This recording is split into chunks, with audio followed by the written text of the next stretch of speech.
અંધશ્રદ્ધાનો વહેમ રાખી એક મહિલાએ એક વૃદ્ધ મહિલાની કરપીણ રીતે અને ક્રૂરતાપૂર્વક હત્યા કરી નાખી. 2 વર્ષ પહેલા હત્યા કરનાર જે આરોપી છે એ આરોપી પર છોટાઉદેપુર સેશન કોર્ટની અંદર કેસ ચાલી હતા અને જેપી પુરાણી જે સરકારી વકીલ છે તેની ધારદાર દલીલોને ગ્રાહ્ય રાખી તેને કોર્ટે આજીવન કેદની સજા સંભળાવી છે. આ જે મહિલા છે એ મહિલાને એક વૃદ્ધા પર એવો વહેમ હતો કે તેની જે દીકરી છે તેનું કુદરતી મોત થયું હતું, પરંતુ જે વહેમ હતો તે એ હતો કે વૃદ્ધાએ તેની દીકરીને ખાઈ ગઈ છે. આ જ અંધશ્રદ્ધાને લઈને નામદાર કોર્ટે તેને આજીવન કેદની સજા સંભળાવી છે. આ જે સજા છે એ અંધશ્રદ્ધામાં રાખતા લોકો માટે એક દાખલારૂપ છે.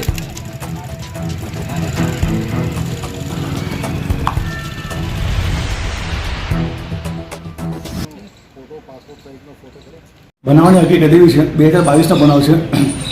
આ કામના આરોપી અને ફરિયાદી બંને એક જ કુટુંબના થાય છે. આ કામના મરણ જનાર હિંગળીબેન જે વૃદ્ધ ઉંમરવાળા હતા અને બનાવના દિવસે તાપ નીકળેલો હોય રસ સુકાવવા માટે અને પાણી હાથમાં ડીગડો હેડપંપે પાણી ભરવા માટે નીકળેલા અને એમની નજીકમાં જ એમના ભત્રી જેવું રહેતી હતી તે પણ હેડપંપે પાણી ભરવા ડીગડો લઈને આવતી હતી. એ એક હાથમાં ડીગડો અને એક હાથમાં પાણી લઈને નીકળેલી. હિંગળીબેન જ્યારે ડીગડામાંથી પાણી ભરીને પરત આવતા હતા ત્યારે રસ્તામાં જ આ કામના આરોપીએ હિંગળીબેનને છાતી પર પાડિયા વડે ઘા મારેલો અને કીધું કે તું મારી દીકરી કવિતાને 5 મહિના પહેલાં ખાઈ ગઈ છે, તું ડાકણી છે એમ કહીને ડાકણનો એમ કરીને એની પર પાડિયા વડે છાતી પર હુમલો કર્યો, જેથી હિંગળીબેન ડીગડો ફેંકી અને ત્યાંથી નાસવા ગયા. એ દરમિયાન આ કામના આરોપી પાડ્યા લઈને એમને પાછળ દોડ્યા અને એમના ઘર આગળ એમને પાડી દીધેલ અને એમને માથામાં, ચહેરા પર, દાઢી પર, ગળામાં અને છાતી પર પાડિયા વડે ઉપરા છાપરી ગંભીર હુમલો કરેલો. આ દરમિયાન હિંગળીબેન બૂમાબૂમ કરેલી. આ દરમિયાન ફરિયાદી એમના ભત્રીજી છે એ પણ દોડીને આવી ગયેલા અને તેઓએ ન મારવા માટે જણાવેલું, પરંતુ આ કામના આરોપી એટલા બધા આક્રમક અને ગુસ્સામાં હોય કે વચ્ચે કોઈ પાડાની હિંમત ન કરે અને એ દરમિયાન આરોપીએ પાડિયા વડે આ કામના મરણ જનાર હિંગળીબેનના હાથનો કાંડું પણ કાપી નાખેલું અને તે પછી ત્યાંથી નાસી ગયેલી અને આ કામના મરણ જનાર તડફાડ્યા કરીને ત્યાંથી મરણ કરેલું.